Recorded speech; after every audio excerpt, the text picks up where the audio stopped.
Hi there guys, Vino here and welcome to this Vino Plunk production, and I think it's time for a New Year's cuppa.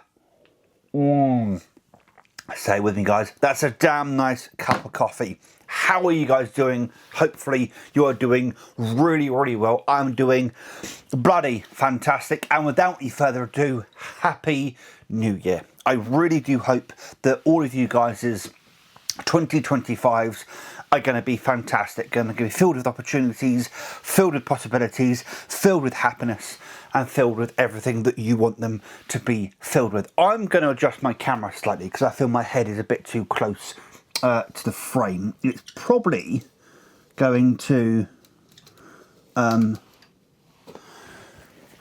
it might drop down, so if there's a jump cut at any point, then it's me, you know, when it drops down, and it's me adjusting the camera back again. I hope everybody had an absolutely wonderful Christmas.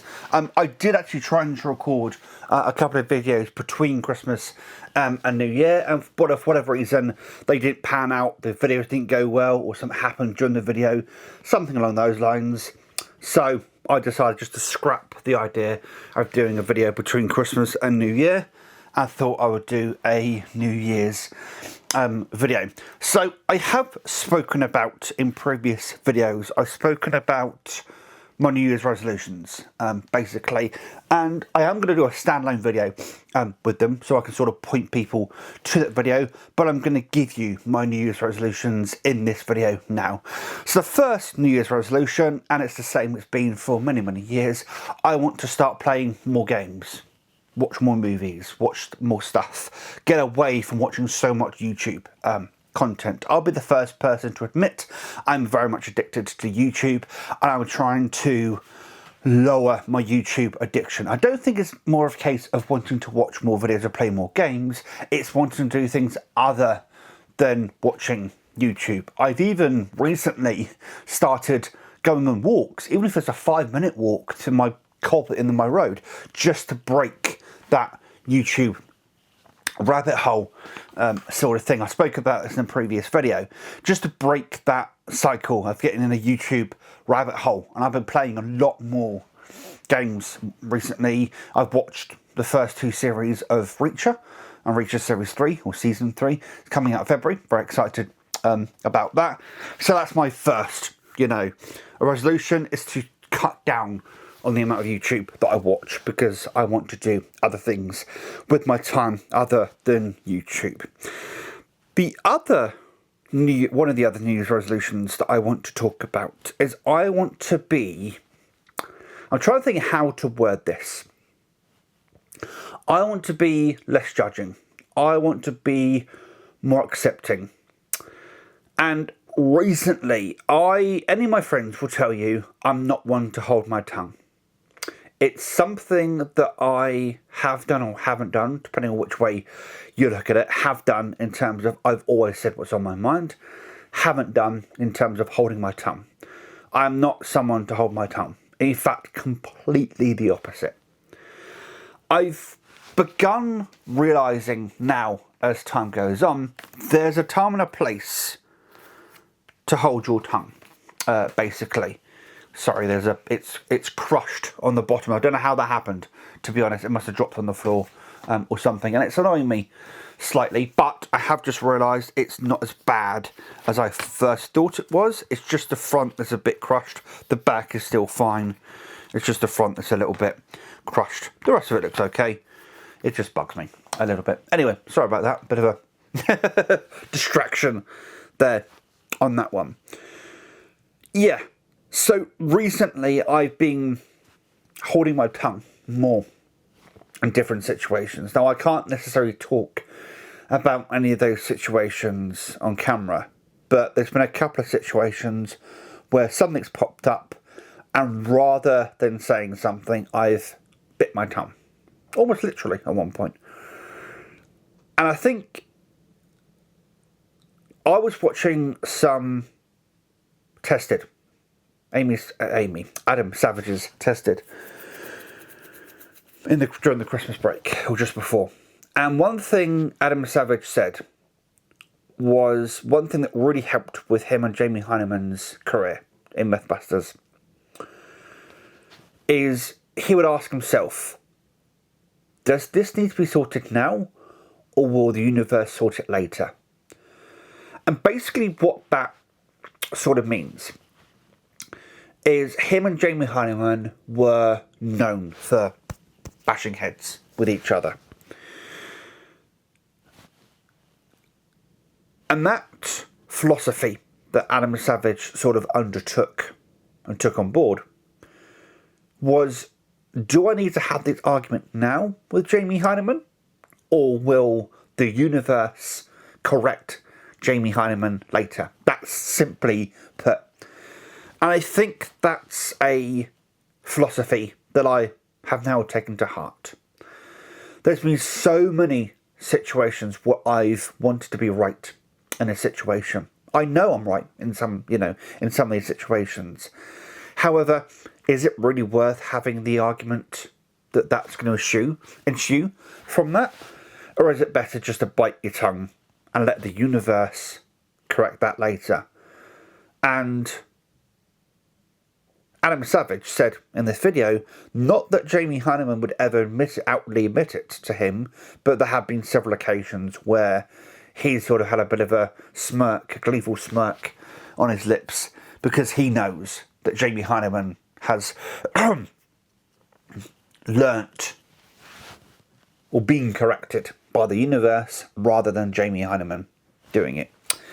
And I think that's something that I can very much take to heart. And it is something that I have been taking to heart, and it's something I've been thinking about quite a bit recently. So those are two main New Year's resolutions that I want to work on, as well as keep doing, videos. Had I not gotten my mic, my DJI mic, and I've got some additional, when I drop one of them, and I've got some additional batteries for my camera, so I have 3 batteries in total, which makes my workflow a little bit easier in some ways. Had I not gotten those recently, then one of my other New Year's resolutions would be to up the quality or up my production for my videos, but I think it's at the best it's going to be for a while until upgrade my camera, and I think the next camera would be a G9, which would be a little bit pricey, but for now I'm happy where my channel is in terms of quality, audio quality, visual quality, so I don't think that's something that I want to focus on. But yes, basically to watch less YouTube and pursue other things, and to, I suppose, the sentiment from what I told them, to be less confrontational. To sort of, a favourite saying of mine actually is, a greater sign of intelligence is not knowing when to talk, but when to shut up. And that's something that I think I need to also take into account sometimes, that sometimes you can just bite your tongue, and if someone wants to say their piece and get something completely wrong, that's on them, to be honest. Right, so now we've got those out the way, let's get into what this video is going to be all about. Before we go any further, I hope everyone had a wonderful Christmas. As I said, I tried to record a couple of videos between Christmas and the New Year. They just didn't work out. For Christmas, me and my dad went over to my mum's Christmas Eve, stayed over until Christmas Day, and then all 4 of us, me, my dad, mum and sister, all went over to my auntie's and had a wonderful Christmas dinner there. Obviously did the present swap, had a wonderful day, and yeah, I will be showing off some of my presents on camera at some point. I'm wearing one of them right now, you can actually see. I'm actually wearing quite a few presents. The top, my trousers, socks, and my underwear are all presents, technically. So yeah, I'll be showing my presents, which are actually to my right now, the main bulk of my presents. But I've also gone ahead and treated myself to some things that I've wanted for quite some time. I actually used some birthday money. Why did I say birthday money? Some Christmas money I got from my dad and sister. Because originally I was going to use that money to buy myself a new PlayStation 5 controller, a DualSense controller, because mine got stick drift on the right stick. I fixed the stick drift. I took apart the controller, I got some isopropyl alcohol, I fixed it, and now the controller works absolutely fine. I did get a bit of a scare the other day playing Monster Hunter World, and what I thought the stick drift had come back again, but no, I don't think it's come back. I think that was just user error on that one. PEBCAC, but full controllers. PEBCAC is problem exists between keyboard and chair. This was problem exists between controller and chair. So yeah, it's worked fine. So I've taken that money and actually managed to save some money from last month into this month. Only a little bit in the end, but I managed to save some money from last month into this month, and I've gone ahead and purchased some books. So some of you guys will remember many months ago I was talking about buying some books from a publisher, Irish publisher called Tune and Fairweather. So Tune and Fairweather are a publisher that have been over the last 2 or 3 years making Soulsborne books. They have now diversified into other books, which I'm really happy to see, because they're a really good publisher from what I can tell, and we'll talk more about that later on when I receive what I've ordered from them. But they're a premium publisher, basically they make premium books, and they have now started diversifying, which I really like, because it obviously means they are doing well and they're not just doing a very niche thing, which is Soulsborne books. So over the last 2 or 3 years they've released several books, and they are releasing more books on the Soulsborne pantheon. So they've released You Died, Soul Arts, Blood Echoes, Demonic Archives and Abyssal Archives. All of those books deep dive into various parts of Soulsborne lore. Also coming out later this year is Give Us Grace and Grant Us Eyes. So Give Us Grace is a deep dive on Elden Ring lore. I'm really looking forward to that book. The book's pricey. It's over £200. British pound. I should specify, not weight-wise. British pound. Book as in price. And they're also going to release Grant Us Eyes, which is a deep dive into the paradox of art when it comes to Bloodborne, which that's going to be a fantastic book, because Bloodborne has a lot of paradox in that of art and subjecting your expectations and subjecting people's idea of beauty. I will do a much more deep dive into that at some point. But it started with You Died. So You Died came out a few years ago. And You Died is a book that is a collection of essays, interviews, and perspectives on the Dark Souls. The game Dark Souls, basically. And its impact on culture. Its cultural impact nowadays. And it's just it's a load of people from the community, whether it be reviewers of games. There's actually an interview in there that Future Press actually did for Miyazaki for the guide, the Dark Souls guide, way back in the day. That's in there. But it's basically people talking about the impact of Dark Souls to this day. They then went on to make Soul Arts. I think that was the next book that they made. Soul Arts was a collaboration with them and VartVidya. VartVidya is a YouTuber that most people probably think about. When you think of Dark Souls or Soulsborne lore, he's probably one of the first people you think about. He has done a series of lore-based videos, and he has a lot of input when it comes to Soulsborne lore. He's done his own research. He's collaborated with other YouTubers and creators and content creators. And the other person people often think about is Loki. We'll get onto Loki in a moment. Spelled Lokey, not as in not the Greek god. Spells his name slightly differently. But VartVidya and Tune and Fairweather partnered up to release Soul Arts.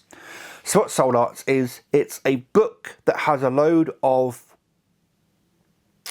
art, basically, from Soulsborne lore, some games.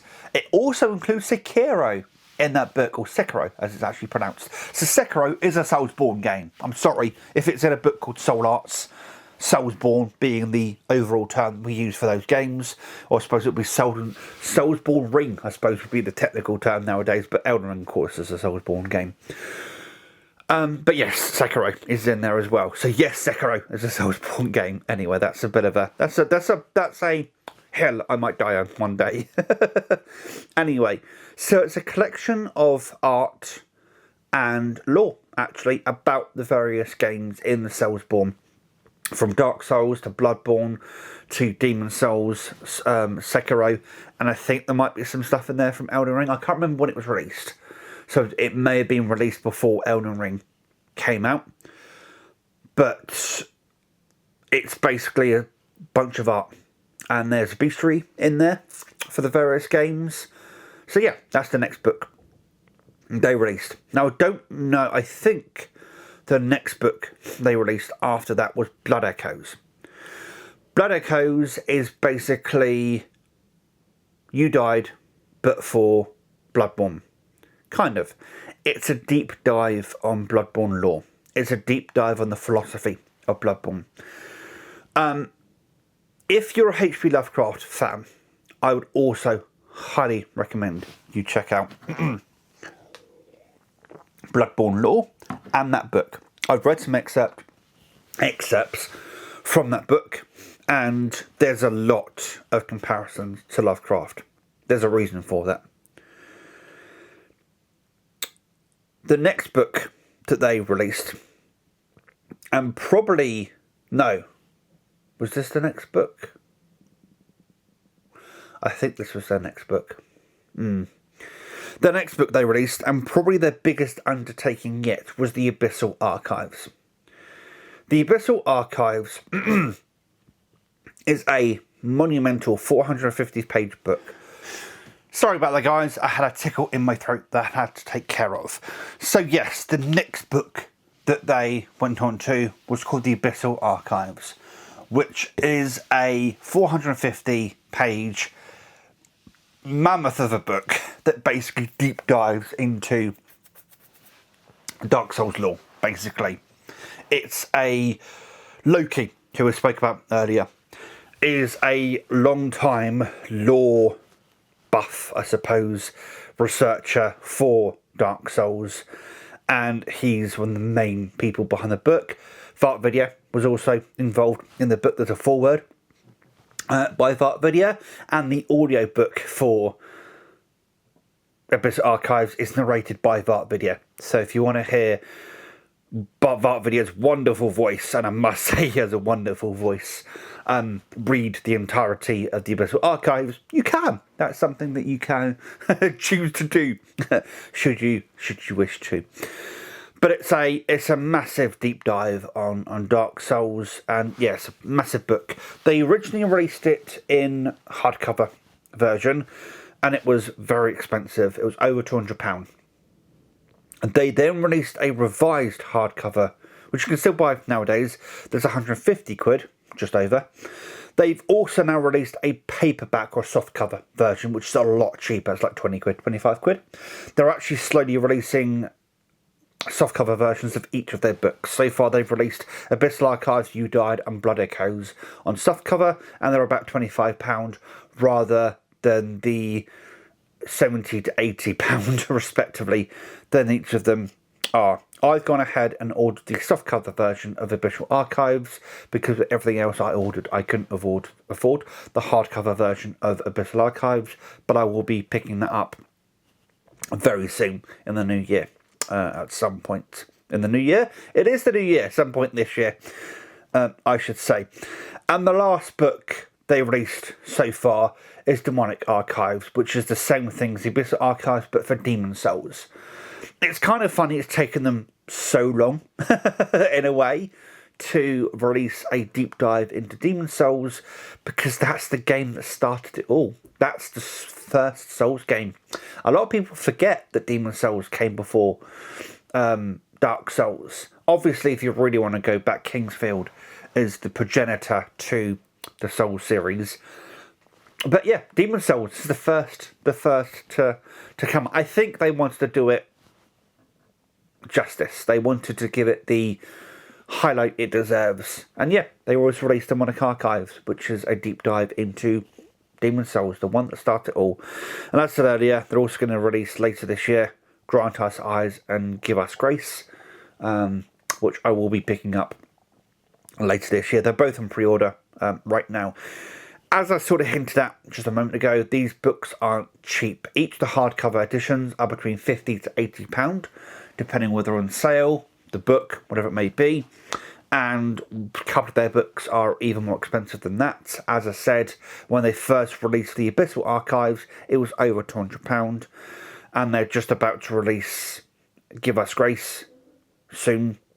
I think it's coming out February, March this year. And that's £212 to buy. So the books aren't cheap. However, the quality is there. I've gone ahead and ordered all the books that I just spoke about, apart from the pre-ordered ones. I've gone ahead and ordered You Died, Soul Arts, Blood Echoes, Abyssal Archives, and Demonic Archives. I will be, as I said, at some point, I'll be buying...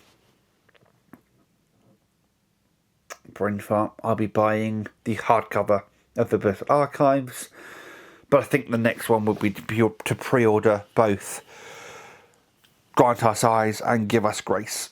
So all the books that I've ordered, apart from one, are in stock right now and should be coming soon. Unfortunately, the soft cover of the Abyssal Archives is not in stock right now, from what I understand.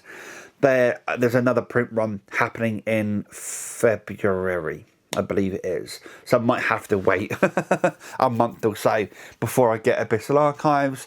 But I think I have plenty of books to keep me company, to keep me going until then. So yeah, I've just spent. Do I really want to say how much I just spent?